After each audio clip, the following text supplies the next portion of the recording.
68세 김순자는 오늘도 새벽 5시에 눈을 떴습니다. 50년 넘게 몸에 밴 습관이었습니다. 어둠 속에서 조용히 일어나 거실로 나왔습니다. 무릎이 욱신거렸지만 참을 만했습니다. 냉장고를 열어 미리 씻어둔 쌀을 꺼내 밥을 지었습니다. 아들 재훈의 가족이 아침 7시면 일어나기 때문에 서둘러야 했습니다. 순자는 된장찌개를 끓이고 계란말이를 부치고 김치를 예쁘게 담았습니다. 할머니, 벌써 일어나셨어요? 12살 손녀 지민이가 눈을 비비며 나왔습니다. 그래, 우리 지민이 학교 가야지. 밥 먹어. 순자는 손녀의 머리를 쓰다듬으며 미소 지었습니다. 이 시간이 순자에게는 가장 행복한 순간이었습니다. 며느리 서연이 부엌으로 들어왔습니다. 어머님, 제가 할 텐데 왜 또 하셨어요? 목소리에는 미안함보다 귀찮음이 묻어났습니다.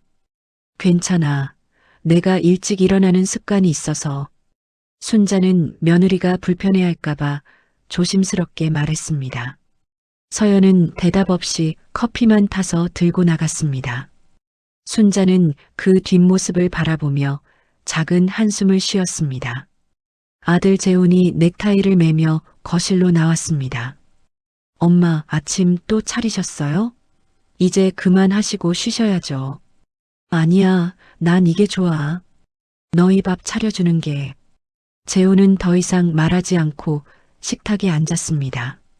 가족들이 모두 밥을 먹는 모습을 보는 것이 순자의 낙이었습니다. 하지만 요즘은 무릎이 너무 아팠습니다. 계단을 오르내릴 때마다 찌릿한 통증이 올라왔습니다. 허리도 문제였습니다. 조금만 서 있어도 허리가 끊어질 것 같았습니다. 어젯밤에는 통증 때문에 잠을 설쳤습니다. 하지만 가족들에게는 말하지 않았습니다. 걱정 끼치고 싶지 않았습니다. 순자는 20대에 시집을 왔습니다. 시어머니는 엄격했고 시누이들은 까다로웠습니다. 새벽같이 일어나 밥을 짓고 빨래를 하고 청소를 했습니다. 아이 셋을 낳아 키우면서도 시댁일을 소홀히 할 수 없었습니다. 남편은 사업으로 바빴고 집안일은 모두 순자의 몫이었습니다. 시어머니가 편찮으셨을 때는 2년간 병수발을 들었습니다. 기저귀를 갈아주고 식사를 떠먹여드리고 밤새 간호했습니다. 그때 순자의 나이 35세였습니다. 친정 어머니가 돌아가셨을 때도 장례식에 가지 못했습니다. 시어머니 곁을 떠날 수 없었기 때문이었습니다. 순자는 울면서 일했습니다. 하지만 누구 하나 고맙다는 말을 해주지 않았습니다. 그게 당연한 며느리의 도리였으니까요. 40대에는 남편의 사업이 어려워졌습니다. 순자는 새벽 배달 일을 시작했습니다. 아이들 학비를 벌기 위해서였습니다. 손이 튼 채로 김밥을 말고 발이 부은 채로 배달을 다녔습니다. 50대에 남편이 쓰러졌습니다. 뇌출혈이었습니다. 3개월간 중환자실에 있다가 결국 세상을 떠났습니다. 순자는 그때 처음으로 무너졌습니다. 하지만 울 시간도 없었습니다. 장례를 치르고 빚을 정리하고 아이들을 챙겨야 했습니다. 남편이 남긴 보험금 3억 원이 있었습니다. 순자는 그 돈으로 아이들을 뒷바라지했습니다. 큰아들 재훈이 결혼할 때 5천만 원을 주었습니다. 며느리 서연이 예뻐 보였습니다. 어머님 잘 모시겠습니다. 서연의 그 말이 진심처럼 들렸습니다. 순자는 며느리를 친딸처럼 아꼈습니다. 손주들이 태어나자 육아를 도왔습니다. 밤낮으로 아이들을 돌보며 며느리가 쉴 수 있게 했습니다. 명절 음식도 혼자 준비하지 않았습니다. 우리 며느리 힘들면 안 되지. 순자는 늘 며느리를 먼저 생각했습니다. 며느리가 아프면 대신 집안일을 했고 며느리가 바쁘면 손주들을 맡았습니다. 15년이 그렇게 흘렀습니다. 순자는 이제 68세가 되었습니다. 몸은 예전 같지 않았습니다. 무릎은 날씨만 흐려도 아팠고 허리는 30분 이상 서 있기 힘들었습니다. 어느 날 아침 통증이 너무 심해서 병원에 갔습니다. 정형외과 의사는 엑스레이를 보더니 심각한 표정을 지었습니다. 어머님, 무릎 연골이 거의 다 닳았네요. 허리는 디스크가 심하고요. 수술이 필요합니다. 순자는 멍하니 의사를 바라보았습니다. 수술이요? 네, 무릎은 인공관절 수술이 필요하고 허리는 디스크 제거술을 해야 합니다. 동시에 하기는 부담스러우니 허리 수술부터 하시죠. 의사는 차트를 보며 계속 말했습니다. 수술 후 3개월은 절대 안정이 필요합니다. 혼자서는 거동이 거의 불가능하고요. 보호자 도움이 꼭 필요합니다. 순자는 고개를 끄덕였지만 속으로는 막막했습니다. 3개월을 누워 있어야 한다니 누가 돌봐줄 수 있을까? 딸 수진이는 미국에서 살고 있었습니다. 아들 재우는 회사 일로 바빴습니다. 며느리 서연은 직장을 다니고 있었습니다. 순자는 집으로 돌아오는 길 내내 고민했습니다. 요양보호사를 불러야 하나? 하지만 집에 남이 들어오는 게 불편했습니다. 게다가 비용도 만만치 않았습니다. 그냥 참고 살까? 순자는 잠시 그런 생각도 했습니다. 하지만 의사는 수술 안 하시면 걷지 못하게 될 수도 있다고 경고했습니다. 집에 도착하자 며느리 서연이 퇴근해 있었습니다. 어머님, 병원 다녀오셨어요? 응, 다녀왔어. 순자는 조심스럽게 진단서를 내밀었습니다. 서연은 진단서를 읽더니 놀란 표정을 지었습니다. 어머님, 수술하셔야 해요? 응. 의사가 그러네. 3개월 동안 안정이 필요하대. 서연의 얼굴이 굳어졌습니다. 순간적으로 스쳐 지나가는 당혹스러움이 보였습니다. 하지만 금방 미소를 지으며 말했습니다. 어머님, 걱정 마세요. 제가 돌봐드릴게요. 순자는 그 말에 눈물이 날 뻔했습니다. 고맙구나, 서연아. 하지만 내가 직장을 다니는데. 괜찮아요. 제가 알아서 할게요. 서연은 활짝 웃었습니다. 하지만 그 웃음 뒤에 무언가 불편한 감정이 숨어 있다는 걸 순자는 느꼈습니다. 며느리는 분명 부담스러워하고 있었습니다. 순자는 그날 밤 잠을 이루지 못했습니다. 요양보호사를 부를까? 아니야, 며느리가 돌봐주겠다는데 거절하면 서운해하겠지.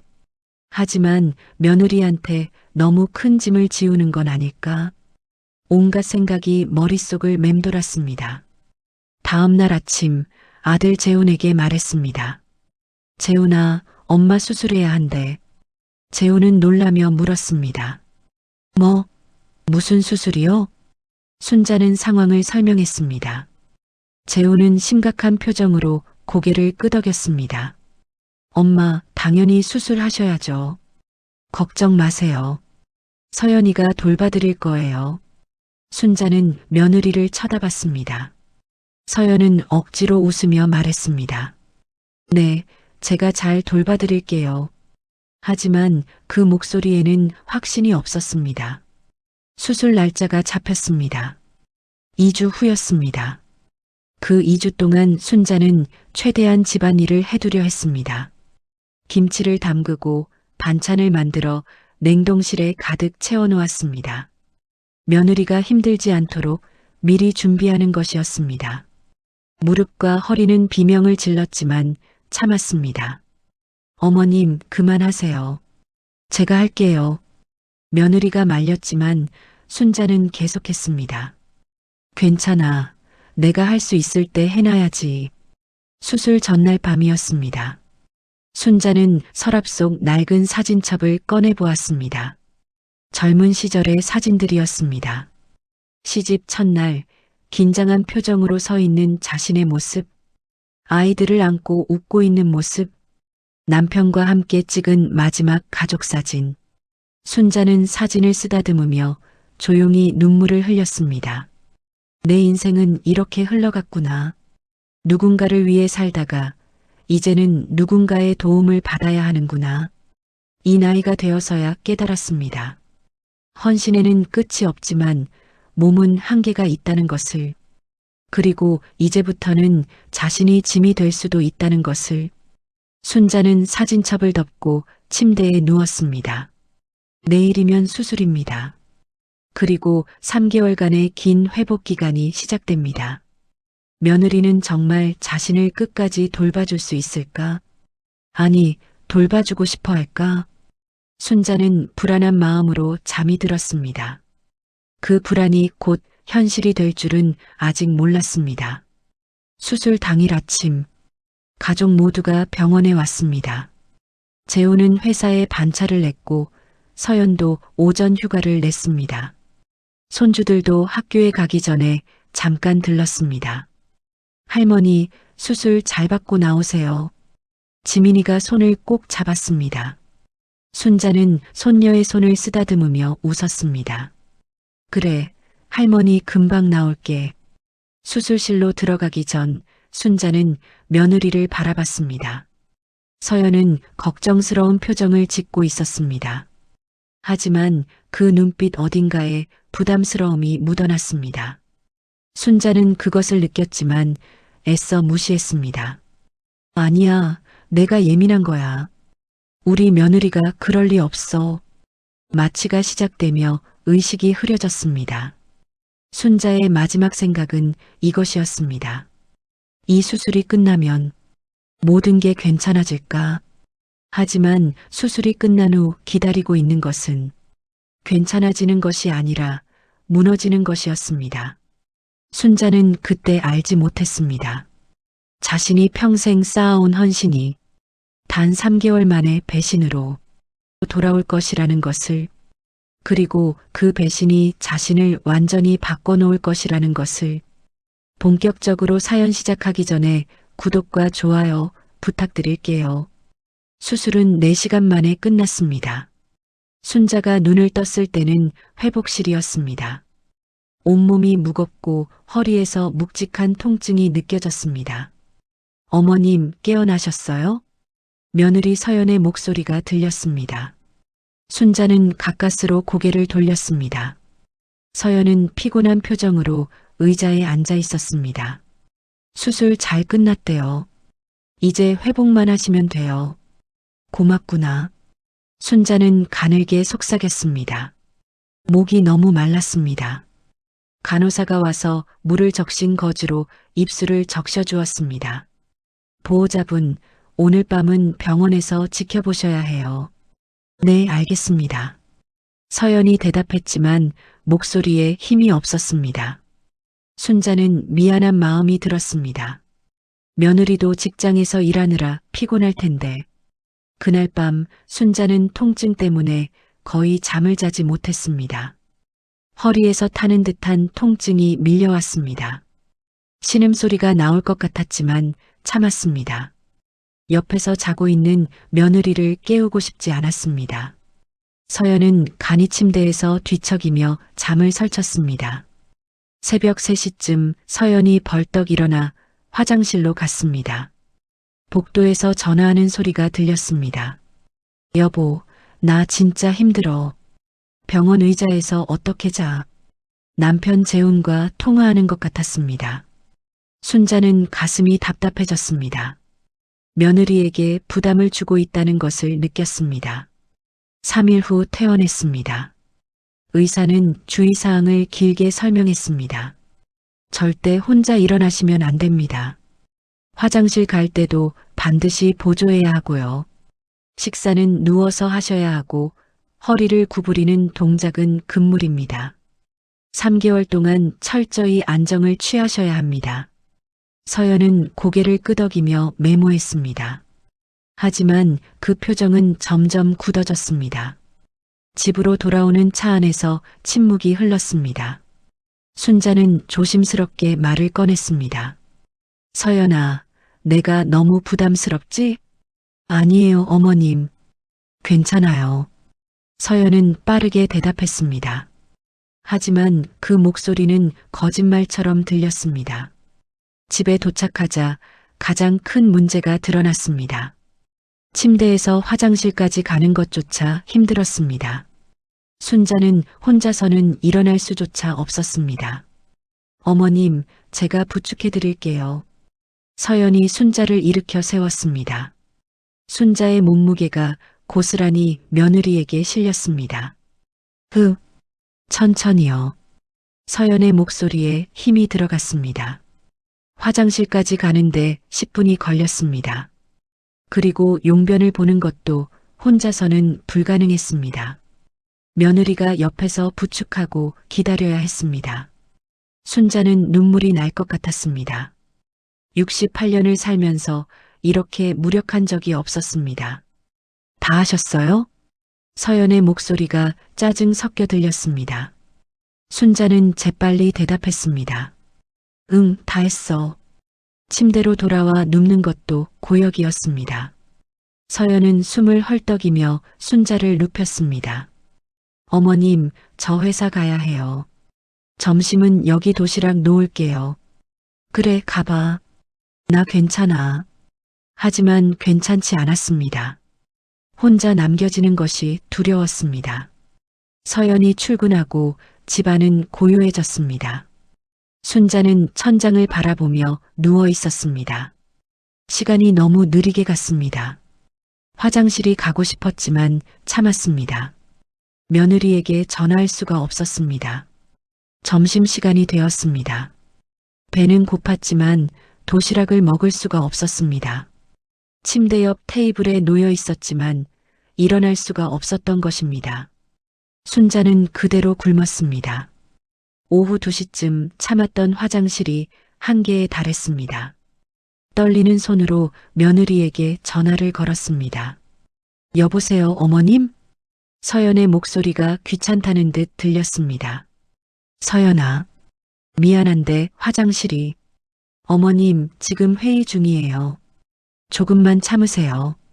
알았어, 미안해. 순자는 전화를 끊었습니다. 하지만 더 이상 참을 수가 없었습니다.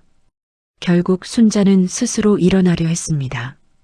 침대 난간을 잡고 천천히 몸을 일으켰습니다. 허리에서 날카로운 통증이 쏟아졌습니다. 아! 비명이 터져 나왔습니다. 그대로 침대에 다시 주저앉았습니다. 순자는 그 자리에서 울었습니다. 68년 인생에서 가장 비참한 순간이었습니다. 결국 이불에 실수를 하고 말았습니다. 순자는 젖은 이불 위에서 몸을 웅크렸습니다. 수치심과 자괴감이 밀려왔습니다. 저녁 7시가 되어서야 서연이 퇴근했습니다. 방문을 열고 들어온 서연은 깜짝 놀랐습니다. 어머님, 이게 무슨... 미안해, 서연아. 내가 참으려 했는데. 순자는 고개를 들 수가 없었습니다. 서연은 한숨을 크게 내쉬었습니다. 휴, 알겠어요. 제가 치울게요. 서연은 화가 난 표정으로 이불을 벗겼습니다. 순자를 씻기고 옷을 갈아입히고 침대 시트를 교체했습니다. 모든 과정에서 서연의 짜증이 묻어났습니다. 혀를 차는 소리, 거친 손놀림, 차가운 표정. 순자는 그것들을 모두 느꼈습니다. 어머님, 제가 회의 중이라고 했잖아요. 미안해. 다음부터는 기저귀 착용하세요. 서연은 냉정하게 말했습니다. 순자는 그 말에 충격을 받았습니다. 기저귀라니. 아직 68세밖에 안 됐는데. 저녁 식사는 침대에서 먹었습니다. 서연이 죽을 떠먹여 주었지만 그 손길은 거칠었습니다. 어머님, 빨리 드세요. 저도 밥 먹어야 해요. 그래. 순자는 서둘러 삼켰습니다. 목에 걸려 기침이 나왔습니다. 서연은 한숨만 쉬었습니다. 그날 밤 순자는 잠을 이룰 수 없었습니다. 옆방에서 서연이 남편과 통화하는 소리가 들렸습니다. 여보, 나 진짜 힘들어. 회사 다니면서 어떻게 간병까지 해? 3개월이나 남았는데 미치겠어. 순자는 이불을 머리까지 뒤집어 썼습니다. 귀를 막고 싶었습니다. 하지만 며느리의 목소리는 계속 들렸습니다. 차라리 요양원 보내면 안 돼? 아니면 요양보호사라도. 그 순간 순자의 가슴이 쿵 내려앉았습니다. 나는 벌써 짐이 되었구나. 겨우 3일 만에 눈물이 흘러내렸습니다. 50년간 가족을 위해 헌신했던 세월이 주마등처럼 지나갔습니다. 그 모든 시간이 이렇게 허무하게 느껴질 줄은 몰랐습니다. 다음 날부터 서연의 태도는 더욱 차갑게 변했습니다. 아침 출근 전에 와서 화장실을 돕고 도시락을 놓고 갔습니다. 어머님, 전화는 급할 때만 하세요. 알았어. 순자는 이제 전화하지 않기로 했습니다. 하루 종일 혼자 누워 있었습니다. 화장실은 최대한 참았고 물도 적게 마셨습니다. 점심 도시락은 닿지 않는 곳에 있어도 그냥 굶었습니다. 며느리에게 짐이 되고 싶지 않았습니다. 3일째 되던 날 순자는 극심한 어지러움을 느꼈습니다. 제대로 먹지도 마시지도 못해서였습니다. 침대에서 쓰러질 뻔했습니다. 그제야 며느리에게 전화를 걸었습니다. 여보세요? 서연의 목소리는 짜증으로 가득했습니다. 서연아, 미안한데 물 좀. 어머님, 지금 점심시간이에요. 제가 밥 먹고 있어요. 아, 그래, 미안해. 순자는 전화를 끊었습니다. 그리고 그대로 의식을 잃었습니다. 저녁에 퇴근한 서연이 발견했을 때 순자는 탈수 증상으로 입술이 바짝 말라 있었습니다. 어머님, 어머님. 서연이 당황해서 119를 불렀습니다. 응급실로 실려간 순자는 링거를 맞고 나서야 깨어났습니다. 의사가 서연을 따로 불러 말했습니다. 보호자분, 환자분이 제대로 식사와 수분 섭취를 못하고 계신 것 같은데요. 수술 후 회복 중이라 특히 조심하셔야 합니다. 서연은 고개를 숙이며 대답했습니다. 죄송합니다. 제가 일을 해서. 간병이 힘드시면 요양보호사를 알아보시는 게 좋겠습니다. 네, 알겠습니다. 병실로 돌아온 서연은 순자를 쳐다보지도 않았습니다. 그날 밤 순자는 병원 침대에 누워 결심했습니다. 이렇게는 살 수 없어. 차라리 요양보호사를 불러야겠어. 하지만 그 생각이 들자마자 비참함이 밀려왔습니다. 아니다. 평생 가족을 위해 살았는데 이제는 가족도 자신을 돌보기 싫어하는구나. 이튿날 퇴원하면서 서연이 말했습니다. 어머님, 요양보호사 알아볼게요. 그래, 그렇게 하자. 순자는 고개를 끄덕였습니다. 며느리에게 더 이상 부담 주고 싶지 않았습니다. 하지만 가슴 한구석이 무너지는 것 같았습니다. 집으로 돌아와 며느리는 요양보호사를 알아보기 시작했습니다. 한 달에 300만 원 정도 든대요. 3개월이면 900만 원이고. 서연은 계산기를 두드리며 혀를 찼습니다. 순자는 조용히 말했습니다. 내가 낼게. 어머님이요? 응, 내 통장에서 쓸게. 남편이 남긴 보험금이 아직 통장에 있었습니다. 자식들을 위해 아껴뒀던 돈이었습니다. 하지만 이제 그 돈으로 자신의 간병비를 내야 했습니다. 서연은 안도의 한숨을 쉬었습니다. 그럼 제가 알아볼게요. 며칠 후 요양보호사 박숙희 씨가 왔습니다. 50대 중반의 다부진 여성이었습니다. 안녕하세요, 환자분. 잘 부탁드립니다. 박숙희는 프로페셔널했습니다. 화장실 보조, 식사 도움, 간단한 청소까지 척척 해냈습니다. 순자는 요양보호사에게 고마웠습니다. 하지만 동시에 서러웠습니다. 내 며느리가 아닌 남이 나를 돌보는구나. 며느리 서연은 요양보호사가 오자 완전히 손을 놓았습니다. 출근 전에 들르지도 않았고 퇴근 후에도 자기 방에만 있었습니다. 가끔 문을 열고 어머님 괜찮으세요? 라고 물었지만 형식적이었습니다. 순자는 응, 괜찮아라고 대답했습니다. 하지만 전혀 괜찮지 않았습니다. 마음이 무너지고 있었습니다. 2주가 지났을 때였습니다. 요양보호사가 없는 주말, 순자는 며느리의 대화를 엿듣게 되었습니다. 서연이 친구와 전화 통화를 하고 있었습니다. 베란다에서 하는 통화였지만 목소리가 방까지 들렸습니다. 응, 요양보호사 썼어. 돈은 시어머니가 내시대. 그래도 불편해. 집에 남 있는 것 같잖아. 솔직히 요양원 보내고 싶은데 남편이 난리칠까봐. 순자는 그 말을 듣는 순간 온몸이 얼어붙었습니다. 며느리는 자신을 요양원에 보내고 싶어 했습니다. 15년 동안 시어머니한테 잘했잖아. 이제 좀 자유롭고 싶어? 솔직히 짐이야, 짐. 그 한마디가 순자의 심장을 꿰뚫었습니다. 짐. 순자는 이제 짐이었습니다. 15년간 며느리를 친딸처럼 아꼈는데 손주들을 키워주고 집안일을 도와주고 명절마다 함께 음식을 준비했는데 그 모든 것이 순자가 건강할 때만 의미가 있었던 것입니다. 아프고 나약해진 순간 순자는 짐이 되었습니다. 그날 밤 순자는 잠들지 못했습니다. 천장을 바라보며 생각했습니다. 나는 이렇게 살아야 하나.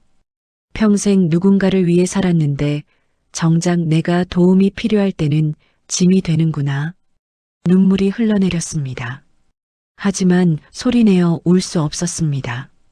며느리가 귀찮아할까봐. 그 순간 순자의 마음속에 작은 감정이 싹 텄습니다. 분노였습니다. 지금까지 느껴본 적 없는 차갑고 날카로운 감정. 이게 가족인가? 이게 내가 평생 바쳤던 가족인가?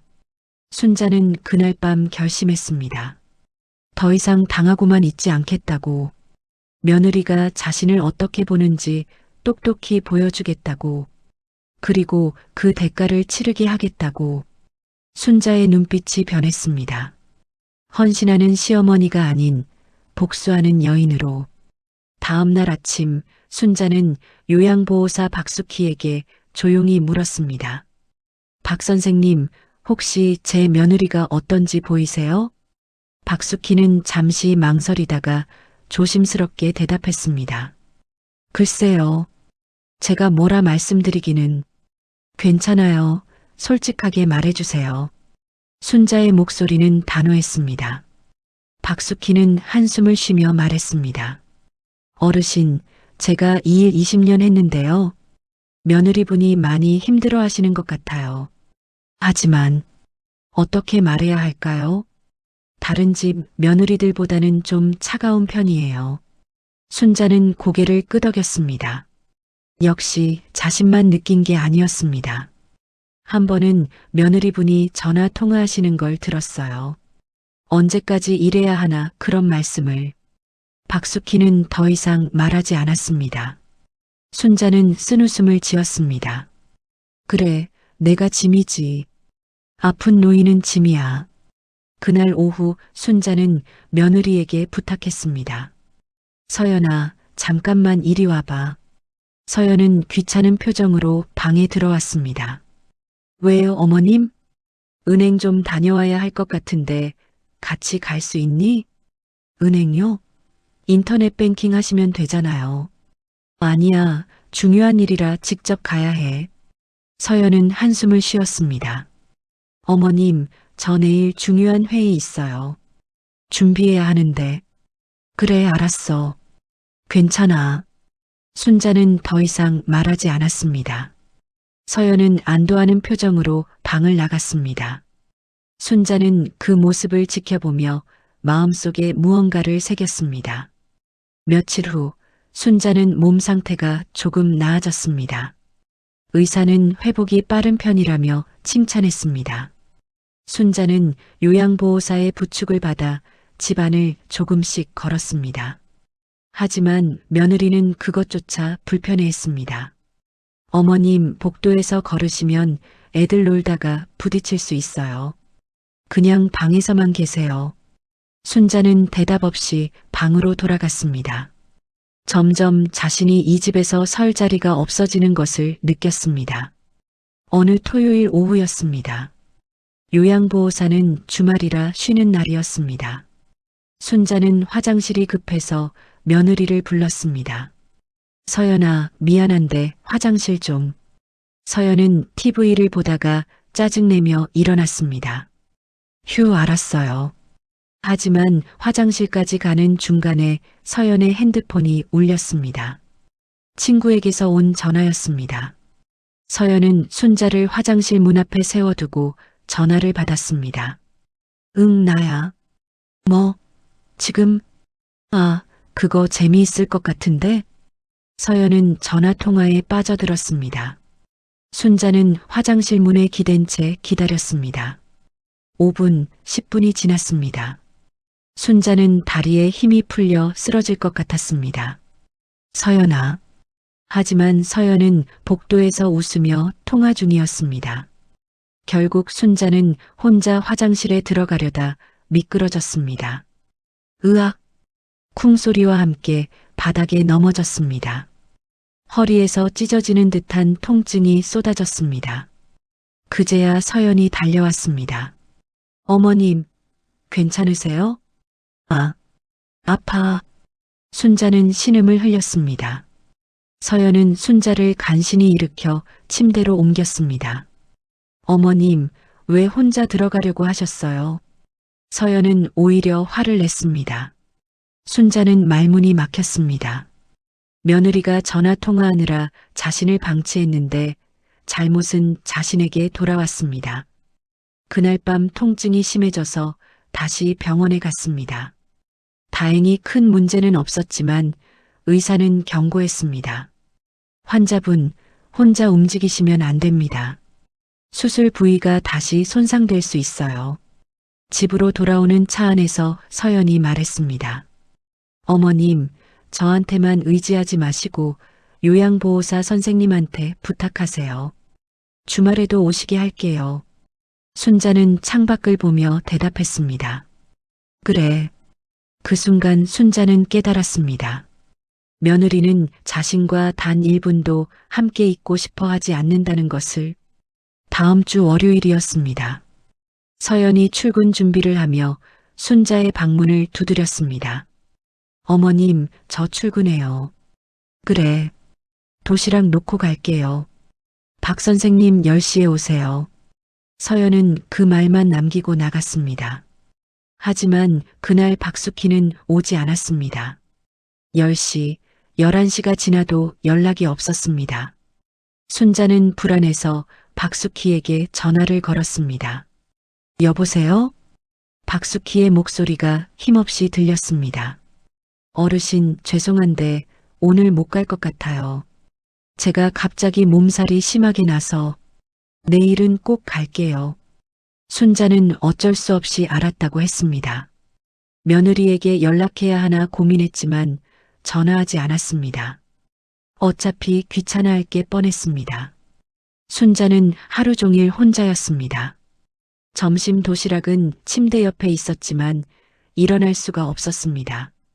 화장실도 참았습니다. 오후 2시쯤 너무 목이 말랐습니다. 물병은 테이블 위에 있었지만 닿지 않았습니다.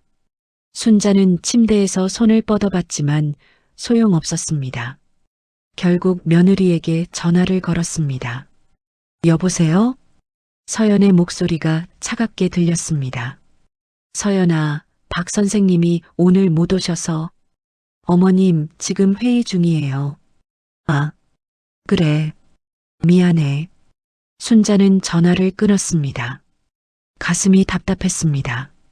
오후 3시가 지나자 탈진할 것 같았습니다. 어지럽고 속이 메스꺼웠습니다. 순자는 다시 며느리에게 전화를 걸었습니다. 하지만 서연은 받지 않았습니다. 1번, 2번, 3번 모두 통화 중이거나 받지 않았습니다. 순자는 절망했습니다. 나는 정말 혼자구나. 아무도 나를 신경 쓰지 않아. 오후 5시 순자는 참았던 화장실을 더 이상 참을 수 없었습니다. 또다시 이불에 실수를 했습니다. 순자는 젖은 이불 위에서 울었습니다. 68년 인생에서 가장 치욕스러운 순간이었습니다. 저녁 7시가 되어서야 며느리가 퇴근했습니다. 방문을 열고 들어온 서연은 인상을 찌푸렸습니다. 어머님 또요? 미안해. 박 선생님이 안 오셔서. 그래도 이렇게까지 하시면 어떡해요. 서연은 화를 냈습니다. 순자는 고개를 숙였습니다. 잘못은 자신이 아닌데 계속 사과하고 있었습니다. 서연은 투덜거리며 이불을 갈았습니다. 모든 동작이 거칠고 빨랐습니다. 순자를 씻기면서도 한숨만 쉬었습니다. 어머님, 이러시면 정말 요양원 가셔야 해요. 그 말이 순자의 심장을 찔렀습니다. 요양원. 며느리는 정말로 자신을 요양원에 보내고 싶어 했습니다. 저녁을 먹이면서도 서연은 계속 한숨을 쉬었습니다. 저도 사람이에요, 어머님. 회사 일도 바쁘고 애들도 챙겨야 하는데. 순자는 대답하지 않았습니다. 뭐라 말할 수가 없었습니다. 그날 밤 순자는 옆방에서 들리는 대화를 또 엿듣게 되었습니다. 서연과 재훈이 대화하는 소리였습니다. 여보, 나 진짜 못하겠어. 오늘도 어머님 때문에 회의 다 망쳤어. 계속 전화 오고 급한 일도 처리 못하고. 재훈의 목소리가 들렸습니다. 그래도 우리 엄마잖아. 조금만 참아. 조금만? 아직 2달 넘게 남았어. 나 이러다 회사에서 잘릴 것 같아. 서연의 목소리는 절규에 가까웠습니다. 요양원 보내자. 제발. 안 돼. 그건 안 돼. 그럼 당신이 해봐. 당신이 간병해봐. 서연은 소리를 질렀습니다. 순자는 이불 속에서 몸을 떨었습니다. 자신 때문에 며느리가 무너지고 있었습니다. 하지만 동시에 분노도 치밀어 올랐습니다. 나는 50년을 시어머니 모셨어. 단 한 번도 불평하지 않았어. 하지만 이 며느리는 겨우 3주 만에 무너지고 있어. 순자는 그날 밤 또 한 번 결심을 굳혔습니다. 이 며느리에게 제대로 된 교훈을 주어야겠다고. 자신이 얼마나 쉽게 버려질 수 있는 존재인지 똑똑히 보여주겠다고. 다음 날 아침 순자는 며느리에게 말했습니다. 서연아, 나 요양원 알아봐 줄래? 서연은 깜짝 놀랐습니다. 어머님이요? 응, 내가 너무 힘들어하는 것 같아서. 나도 편하고 너도 편할 것 같아. 서연의 얼굴에 안도의 빛이 스쳤습니다. 어머님, 정말 괜찮으세요? 괜찮아. 순자는 담담하게 대답했습니다. 하지만 속으로는 칼날 같은 감정이 치밀어 올랐습니다. 좋아, 이렇게 나가자. 내가 얼마나 쉽게 버려지는지 보자. 그리고 그 대가를 치르게 해주마. 서연은 그날 오후 바로 요양원을 알아보기 시작했습니다. 전화하는 목소리가 한층 밝아졌습니다. 네, 입소 상담 받고 싶어서요. 68세 여성이고 허리 수술 회복 중이세요. 순자는 그 소리를 들으며 냉소를 지었습니다. 이제 게임이 시작되는 것입니다. 며느리는 모르고 있었습니다. 자신이 지금 얼마나 큰 실수를 하고 있는지, 그리고 그 실수가 인생 전체를 뒤흔들 것이라는 것을. 순자는 조용히 핸드폰을 꺼내 변호사 사무실에 전화를 걸었습니다. 여보세요. 법률 상담 받고 싶은데요. 재산 상속과 증여 취소에 관해서요. 며느리는 요양원 알아보기에 바빴고 순자는 복수를 준비하고 있었습니다. 이 집에서 가장 차갑고 조용한 전쟁이 시작되었습니다. 일주일 후 순자는 변호사 사무실에 갔습니다. 요양보호사 박숙희의 부축을 받아 간신히 도착했습니다. 어머님, 괜찮으시겠어요? 박숙희가 걱정스럽게 물었습니다. 괜찮아요. 중요한 일이에요. 순자의 목소리는 단호했습니다. 변호사 김민주는 40대 중반의 침착한 남성이었습니다.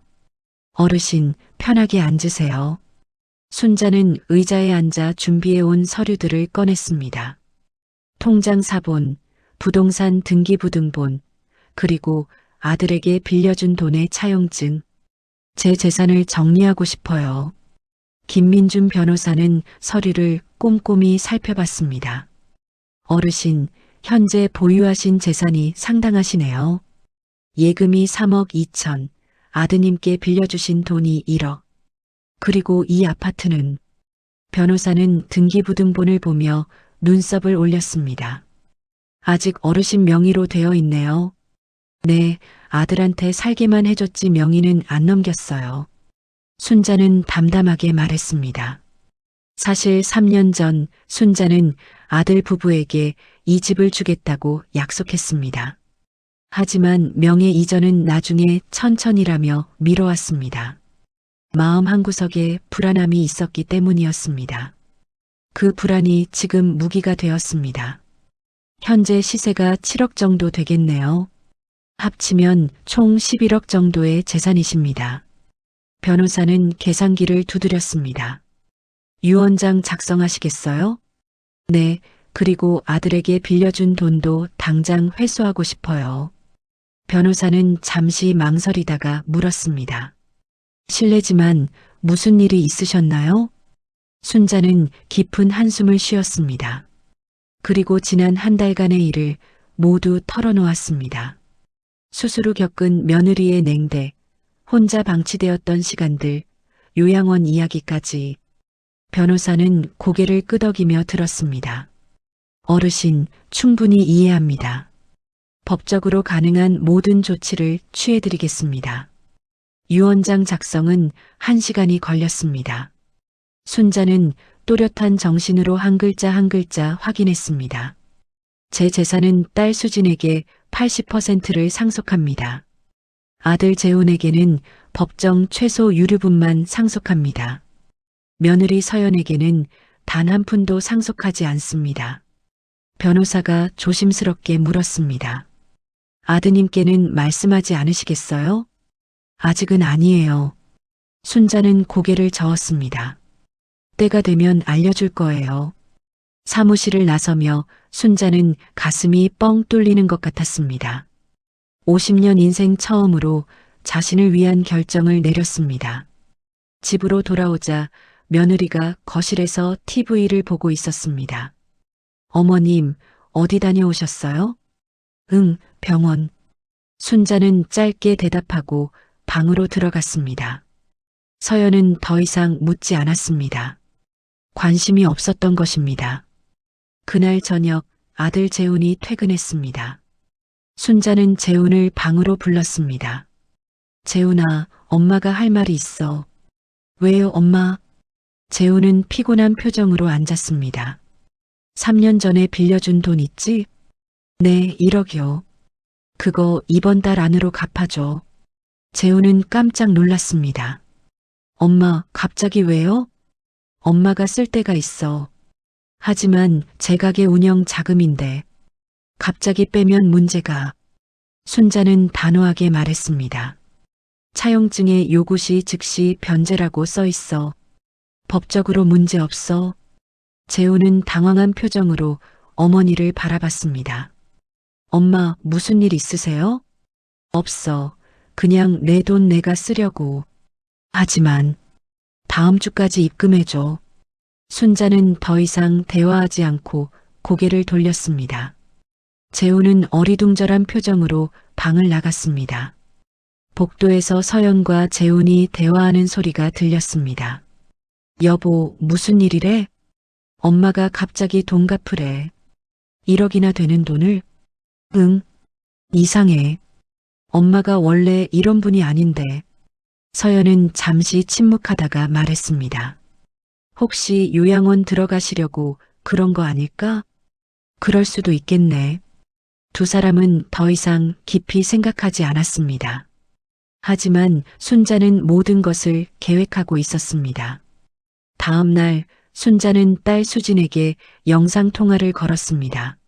엄마, 수진의 밝은 얼굴이 화면에 나타났습니다.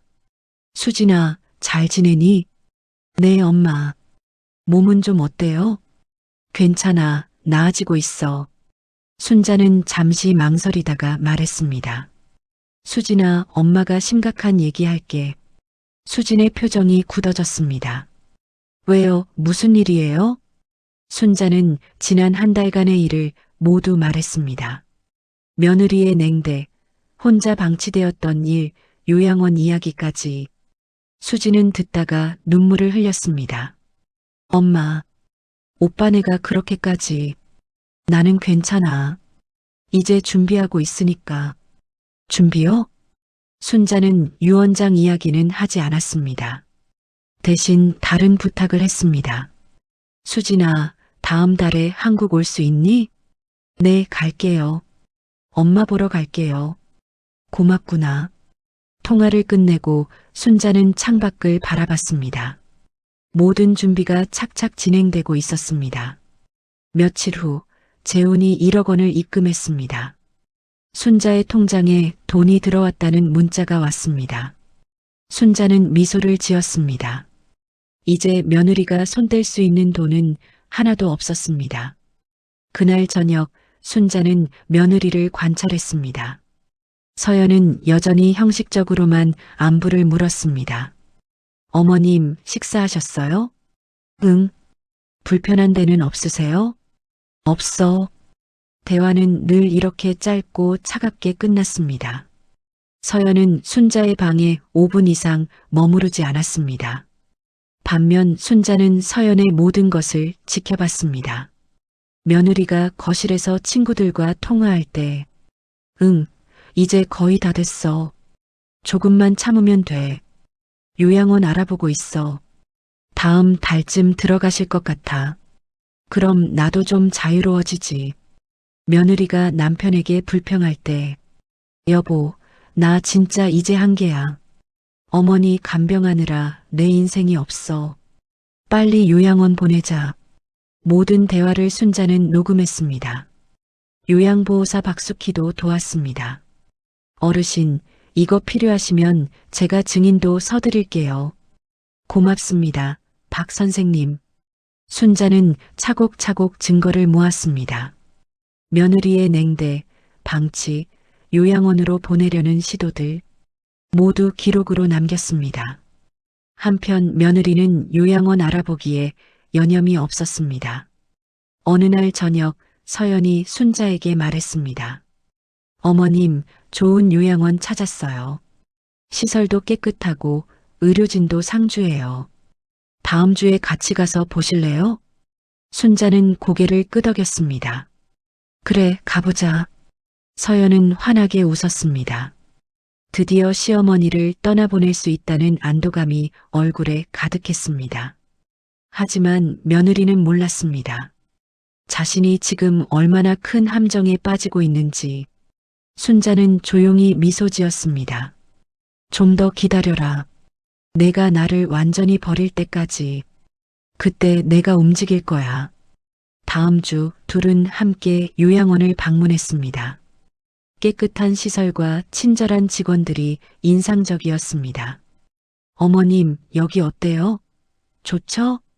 서연은 들뜬 목소리로 물었습니다. 그래, 괜찮네. 그럼 다음 달 초에 입소하시는 걸로 할게요. 서연은 즉시 원장과 상담을 진행했습니다. 입소 계약서를 작성하고 보증금까지 입금했습니다. 모든 비용은 순자의 통장에서 나갔습니다. 서연은 계약서를 들고 환하게 웃었습니다. 어머님, 이제 편하게 지내실 수 있어요. 순자는 그 웃음을 보며 속으로 중얼거렸습니다. 내가 나를 버렸구나. 완전히 버렸어. 이제 차례야.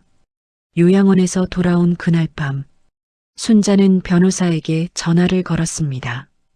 김 변호사님, 이제 시작할게요. 알겠습니다, 어르신. 필요한 서류 모두 준비해드리겠습니다. 순자는 전화를 끊고 창밖을 바라봤습니다. 달빛이 차갑게 빛나고 있었습니다. 며느리는 지금 편안하게 잠들어 있겠지요. 시어머니를 떠나보낼 생각에 행복한 꿈을 꾸고 있을 것입니다. 하지만 곧 악몽이 시작될 것입니다. 며느리가 상상도 못할 악몽이. 순자는 처음으로 복수라는 감정을 느꼈습니다. 차갑고 냉정하고 확실한 복수.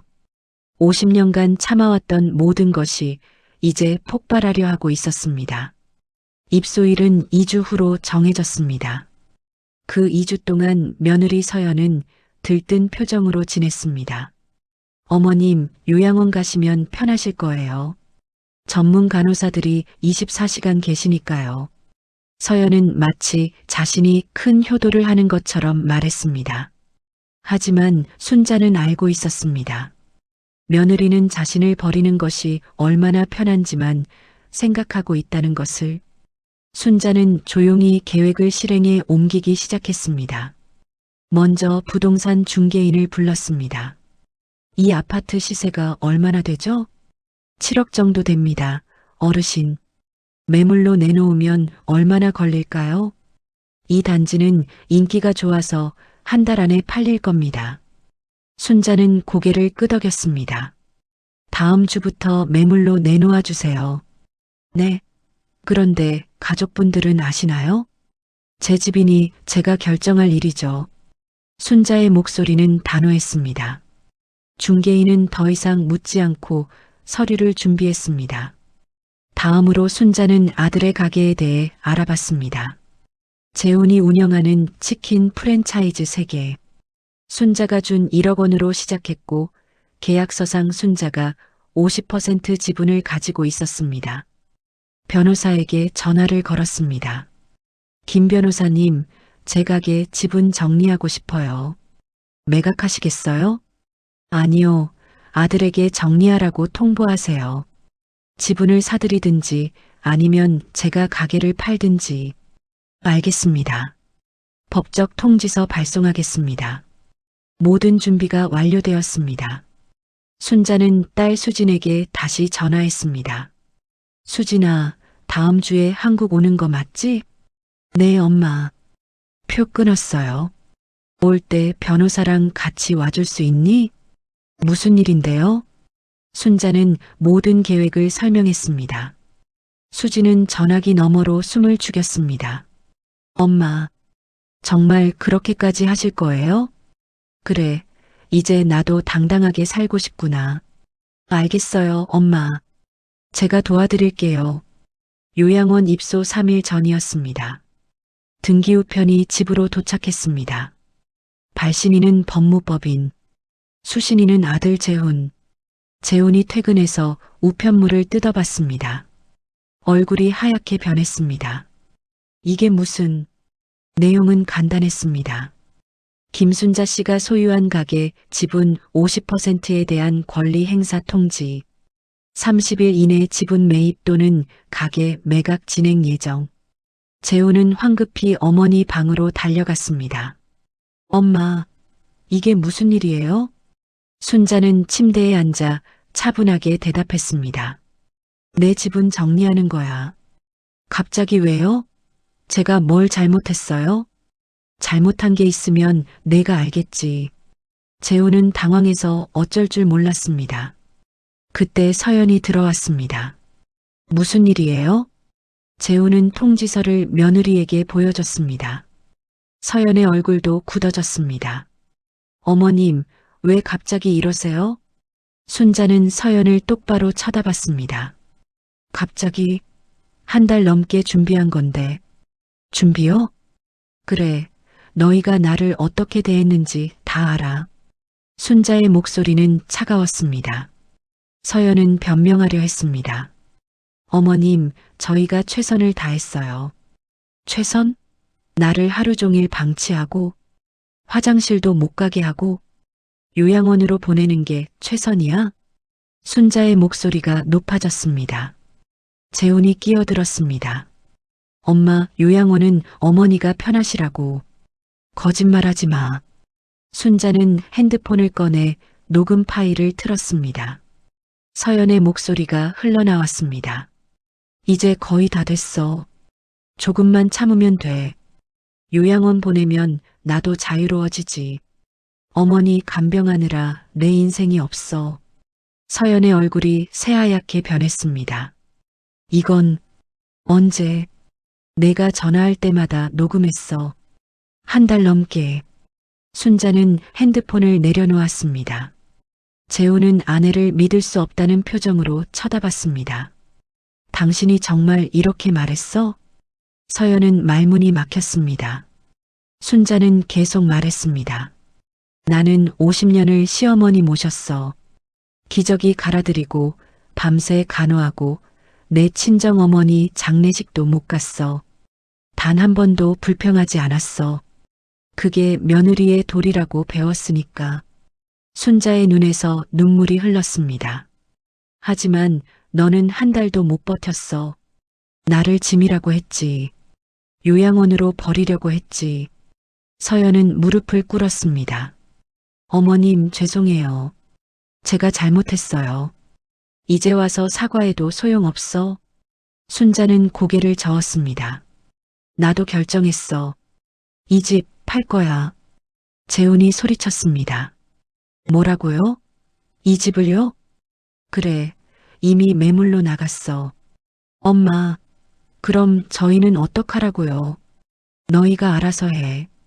순자는 차갑게 대답했습니다. 나는 요양원 안 가. 대신 내 돈으로 작은 집 하나 사서 혼자 살 거야. 재훈과 서연은 패닉에 빠졌습니다. 엄마, 제발 다시 생각해 주세요. 저희가 잘못했어요. 두 사람은 순자 앞에 무릎을 꿇었습니다. 하지만 순자는 흔들리지 않았습니다. 너무 늦었어. 내가 너희에게 짐이 됐을 때 너희는 나를 버렸어. 이제 나도 너희를 버릴 거야. 순자는 방문을 가리켰습니다. 나가줘. 재훈과 서연은 어쩔 수 없이 방을 나갔습니다. 복도에서 두 사람의 다투는 소리가 들렸습니다. 당신 때문이야. 왜 그렇게 함부로 말했어? 나만 잘못했어? 당신은 한 번이라도 어머니 제대로 돌봤어? 순자는 그 소리를 들으며 씁쓸하게 웃었습니다. 이제 가족이 무너지기 시작했습니다. 다음 날 아침 일찍 딸 수진이 도착했습니다. 엄마. 수진은 어머니를 끌어안고 울었습니다. 괜찮아, 수진아. 순자는 딸의 등을 토닥였습니다. 수진과 함께 온 변호사가 서류 가방을 열었습니다. 어르신, 모든 서류 준비되었습니다. 집 매각 계약서, 유언장, 그리고 지분 정리 서류. 거실에서 가족회의가 열렸습니다. 재훈, 서연, 수진, 그리고 순자. 변호사도 함께 자리했습니다. 순자는 차분하게 말했습니다. 오늘 여러분께 제 결정을 알리려고 합니다. 첫째, 이 집은 다음 달 말까지 매각됩니다. 둘째, 재훈이 가게 지분은 매입하든지 가게를 팔든지 결정하세요. 셋째, 제 모든 재산은 딸 수진에게 상속됩니다. 재훈은 충격에 빠진 표정이었습니다. 엄마, 저한테는 한 푼도 안 주시는 거예요? 법정 유류분만 줄 거야. 전체 재산의 10% 정도 되겠지. 서연이 따졌습니다. 어머님, 15년간 모신 건 아무것도 아닌 거예요? 순자는 서연을 똑바로 쳐다봤습니다. 15년? 내가 모셨어? 내가 너를 도와줬지. 손주들 봐주고 집안일 거들고 명절 음식같이 만들고. 그게 내가 나를 모신 거야? 서연은 입을 다물었습니다. 순자는 계속 말했습니다. 진짜 모신다는 건 내가 아플 때도 곁에 있어주는 거야. 불편해도 참고 힘들어도 웃어주는 거야. 하지만 너는 한 달도 못 견뎠어. 그러니까 자격이 없어. 냉혹한 선언이었습니다. 재훈이 애원했습니다. 엄마, 그래도 저는 아들이잖아요. 아들이면 뭐해? 내 아내가 엄마를 어떻게 대하는지 한 번도 제대로 보지 않았잖아. 야근이 중요해서 엄마가 8시간 동안 화장실도 못 갔잖아. 재훈은 고개를 숙였습니다. 순자는 마지막으로 선언했습니다. 한 달 안에 이 집에서 나가세요. 새로운 주인이 들어올 겁니다. 그날 이후 집안은 냉랭해졌습니다. 재훈과 서연은 급하게 전세집을 알아봤습니다. 하지만 7억짜리 집에서 살다가 전세로 옮기는 것은 쉽지 않았습니다. 서연은 매일 울었습니다. 이게 다 당신 엄마 때문이야. 재훈도 지쳐갔습니다. 가게 지분 문제로 사업도 위기에 처했습니다. 모든 것이 무너지고 있었습니다. 순자는 그 모습을 지켜보며 복잡한 감정을 느꼈습니다. 통쾌함과 동시에 씁쓸함. 하지만 후회는 없었습니다. 자신을 지켜야 한다는 것을 뼈저리게 배웠으니까요. 한 달이 지났습니다. 집은 6억 8천에 매각되었습니다. 새 주인은 다음 주에 입주할 예정이었습니다. 재훈 가족은 급하게 2억 전세집을 구했습니다. 이사날 아침이었습니다. 이삿짐 센터 직원들이 짐을 나르고 있었습니다.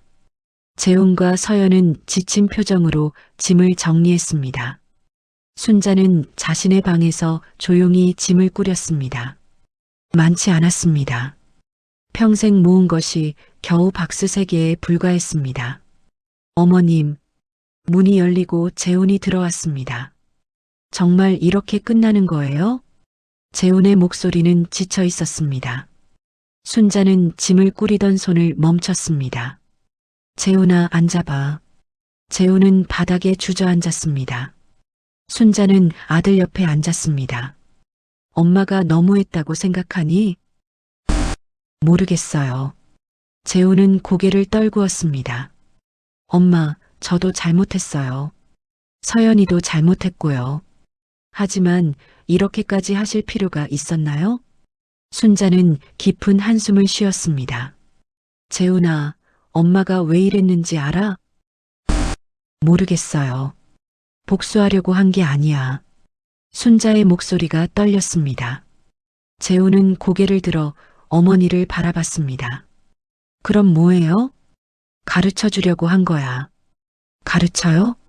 순자는 천천히 말을 이었습니다. 엄마는 50년을 참았어. 시어머니가 힘들게 해도 참았고, 남편이 무관심해도 참았고, 내 꿈을 포기하고 가족을 위해 살았어. 그게 당연하다고 배웠으니까. 재훈은 조용히 들었습니다. 하지만 내가 아프니까 달라지더라. 내가 짐이 되니까 버려지더라. 그때 깨달았어. 순자의 눈에서 눈물이 흘렀습니다. 헌신에는 한계가 있고 가족도 조건부라는 걸. 엄마, 너희에게 보여주고 싶었어. 내가 얼마나 쉽게 버려질 수 있는지. 그리고 그게 얼마나 아픈지. 순자는 아들의 손을 잡았습니다. 재훈아, 엄마는 이제 알았어. 내가 나를 지키지 않으면 아무도 지켜주지 않는다는 걸. 재훈은 울먹였습니다. 엄마, 죄송해요. 제가 제대로 못 봤어요. 서연이가 어머니를 어떻게 대하는지. 그래, 넌 한 번도 제대로 보지 않았어. 순자는 쓸쓸하게 웃었습니다. 남편은 일하느라 바쁘고 아내는 시어머니 힘들어하고 그 사이에서 엄마는 혼자였어. 둘은 한동안 말없이 앉아 있었습니다. 문 밖에서 서연이 망설이다가 들어왔습니다. 어머님, 서연의 얼굴은 울어서 부어 있었습니다. 어머님, 제가 진짜 잘못했어요. 서연은 무릎을 꿇었습니다. 한 달 동안 정말 많이 생각했어요. 제가 어머님을 어떻게 대했는지. 순자는 며느리를 바라봤습니다.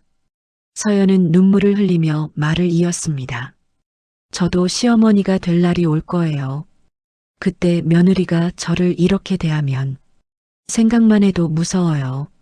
서연은 고개를 숙였습니다. 어머님이 왜 이러셨는지 이제야 알 것 같아요. 가르쳐 주시려고 하신 거죠? 순자는 고개를 끄덕였습니다. 그래. 너는 15년 동안 착한 며느리였어. 하지만 내가 정말 도움이 필요할 때는 없었어. 서연은 소리내어 울었습니다. 죄송해요, 어머님. 진심으로 죄송해요. 순자는 며느리의 머리를 쓰다듬었습니다. 나도 너무했어. 하지만 이 방법밖에 없었어. 너희가 정말로 깨닫게 하려면. 그때 현관문이 열렸습니다. 딸 수진이 들어왔습니다. 엄마, 차 가져왔어요. 수진은 거실로 들어와 오빠 부부를 봤습니다. 오빠 올게. 재훈과 서연은 고개를 숙였습니다. 수진은 어머니 옆에 앉았습니다. 엄마, 이제 그만하세요. 응? 순자는 딸을 놀란 눈으로 바라봤습니다. 수진은 가방에서 서류를 꺼냈습니다. 엄마, 이거 유언장이죠? 그래. 찢으세요. 순자는 깜짝 놀랐습니다. 수진아, 무슨 소리야? 엄마, 저는 엄마 재산 필요 없어요. 수진은 단호하게 말했습니다. 저 미국에서 잘 살고 있어요. 오빠가 더 필요해요. 하지만 엄마가 보여주고 싶었던 거 오빤 이제 알았어요. 수진은 오빠를 바라봤습니다. 그렇지, 오빠? 재훈은 고개를 끄덕였습니다. 네, 이제 알았어요. 수진은 어머니의 손을 잡았습니다. 엄마, 오빠 가족 용서해 주세요. 수진아, 엄마도 가족이 필요해요. 혼자 사시면 외로우실 거예요. 순자는 눈물을 흘렸습니다. 수진은 계속 말했습니다. 대신 조건이 있어요. 오빠, 형수님. 재훈과 서연이 고개를 들었습니다. 앞으로 어머니를 진심으로 모셔야 해요. 힘들어도 참고 불편해도 웃어드리고 그게 가족이에요. 서연이 눈물을 닦으며 말했습니다. 네, 그렇게 할게요. 진심으로 모실게요. 재훈도 고개를 끄덕였습니다. 엄마, 제가 제대로 하겠습니다. 순자는 가족들을 바라보며 복잡한 감정을 느꼈습니다. 그때 수진이 또 다른 서류를 꺼냈습니다. 엄마, 이건 뭐예요? 집 매각 계약서. 취소하세요. 뭐? 순자는 놀라서 딸을 쳐다봤습니다. 엄마, 이 집은 오빠네 집이에요. 엄마가 주신 거잖아요. 하지만 대신 오빠가 조건을 지켜야 해요. 수지는 오빠를 똑바로 쳐다봤습니다. 어머니 모시는 거 제대로 해야 돼. 그렇게 할게. 재훈은 단호하게 대답했습니다. 순자는 가족들을 돌아보았습니다. 아들은 반성하는 표정이었고 며느리는 눈물을 흘리고 있었고 딸은 따뜻하게 미소 짓고 있었습니다. 정말 괜찮겠니? 순자는 떨리는 목소리로 물었습니다. 네, 엄마. 세 사람이 동시에 대답했습니다. 순자는 한참을 망설이다가 고개를 끄덕였습니다. 알았어. 하지만 한 가지 조건이 있어. 뭐든지 하겠습니다. 어머님. 서연이 말했습니다. 매주 토요일 나랑 같이 마트 가야 해. 네, 그렇게 할게요. 그리고 내가 아프거나 힘들 때 진심으로 돌봐줘야 해. 꼭 그렇게 하겠습니다. 순자는 며느리를 똑바로 쳐다봤습니다. 서연아, 이번이 마지막 기회야. 다시는 이런 일 없을 거예요. 서연은 단호하게 대답했습니다. 그날 오후 이삿짐은 다시 집 안으로 들어왔습니다. 집 매각은 취소되었습니다. 유언장도 파기되었습니다. 가게 지분도 원래대로 돌아갔습니다. 하지만 모든 것이 변했습니다. 가족의 마음이 달라졌습니다. 저녁 식사 자리, 온 가족이 식탁에 둘러앉았습니다. 서연이 정성껏 차린 음식들이 가득했습니다. 어머님 드세요. 서연이 밥을 떠서 순자 앞에 놓았습니다. 순자는 그 모습을 보며 눈시울이 붉어졌습니다. 고맙구나. 제가 해야 할 일이에요. 식사 후 서연이 설거지를 하는데 순자가 일어났습니다. 내가 도와줄게. 어머님 앉아 계세요. 제가 할게요. 괜찮아, 같이 하자. 두 사람은 나란히 서서 설거지를 했습니다. 며느리의 손길이 예전과 달랐습니다. 따뜻하고 부드러웠습니다. 어머님, 응? 앞으로 잘 모실게요. 진심으로요. 순자는 며느리의 손을 덮었습니다. 나도 미안했어. 너무 심하게 굴었지. 아니에요. 저희가 잘못했어요. 두 사람은 눈을 마주보며 미소 지었습니다. 그날 밤 순자는 창밖을 바라보며 생각했습니다. 이 방법이 맞았을까? 너무 가혹했던 건 아닐까? 하지만 가족의 변화를 보니 확신이 들었습니다. 이것이 필요한 교훈이었다고, 때로는 무너뜨려야 다시 세울 수 있다는 것을. 다음 주 토요일, 순자와 서연은 함께 마트에 갔습니다. 시식 코너를 지나칠 때였습니다. 어머님, 저거 맛있어 보이는데 드셔볼래요? 서연이 먼저 말했습니다. 순자는 깜짝 놀랐습니다. 괜찮아? 네, 같이 먹어요.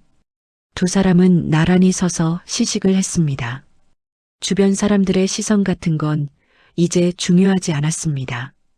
중요한 건 옆에 있는 이 사람과의 관계였습니다. 마트를 나서며 서연이 말했습니다. 어머님, 오늘 참 좋았어요. 나도 좋았어. 앞으로 매주 이렇게 나와요. 그래, 그러자. 순자는 며느리의 팔짱을 꼈습니다.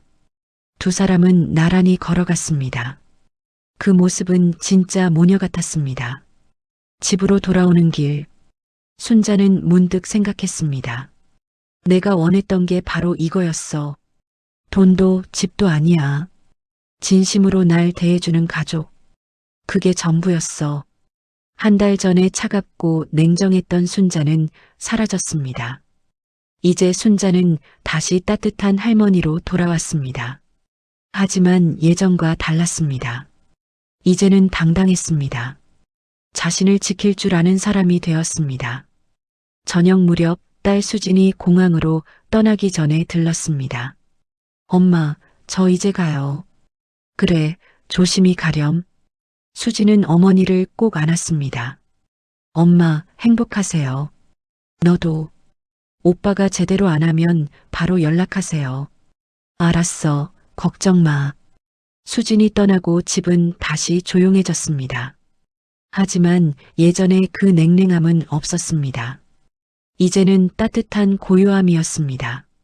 순자는 창가에 앉아 석양을 바라봤습니다. 68년 인생.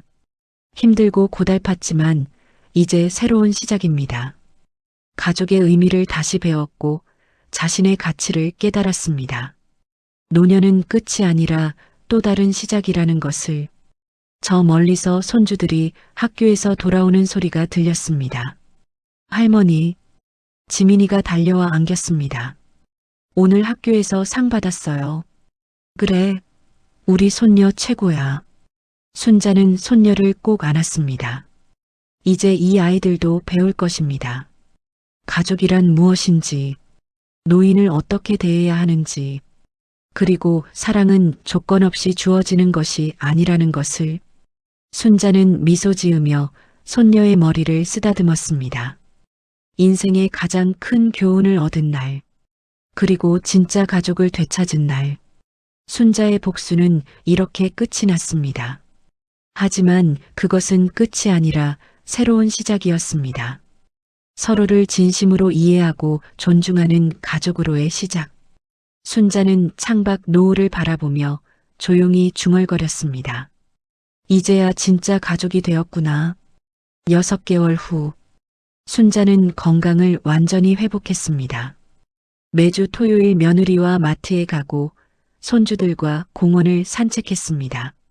서연은 진심으로 시어머니를 모셨고 재우는 가족에게 더 많은 시간을 할애했습니다.